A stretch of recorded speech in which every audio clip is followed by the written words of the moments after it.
நினைவுபடுத்தும் புனிதர்கள். நவம்பர் 22 இன்றைய புனிதை. ஆலய கீதங்களின் பாதுகாவலி புனித செசிலியா, கன்னி மறைசாட்சி. 1599 ஆண்டு இவரது கல்லறை திறக்கப்பட்ட போது இவரது உடல் அழியாத நிலையில் இருந்தது மாத்திரமன்றி அப்போதுதான் உயிர் பிரிந்த உடல் போலவும் இருந்தது.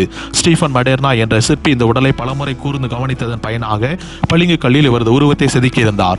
மத்திய நூற்றாண்டுகளிலிருந்து ஆலய கீதங்களுக்கு இவர் பாதுகாவலியாக கருதப்படுவதற்கு காரணம் பழைய கட்டளை ஜப புத்தகத்தில் இசைக்கருவிகள் இசைத்து என்ற சொற்றொடர் காணப்படுவதால் இவருக்கு இந்த பட்டம் சூட்டப்பட்டுள்ளது. அது மட்டுமின்றி இந்த மகிமையான கன்னிப்பெண் எப்பொழுதும் கிறிஸ்துவின் நற்செய்தி நூலை எங்கும் எடுத்து செல்வார். எப்போதும் கைகளை விரித்து ஜெபம் செய்வார். உடை இவரது உடலை மூடியிருக்கும். கணவர் வலேரியன் மற்றும் அவருடைய தம்பி திபியோசியஸையும் இவர் வனந்திருப்பினார். அல்மாக்கிஸ் என்ற ஆளுநர் இதை கேள்வியுற்றார். சிசிலியா ஆளுநரிடம் அழைத்து வரப்பட்ட போது இயேசுவின் புனித நாமத்தை அறிக்கிடுவோம், அவரை மறுதலிக்க மாட்டோம் என்றார். அவர் சித்திரவதை செய்யப்பட்டார், உயிர் பிரியவில்லை.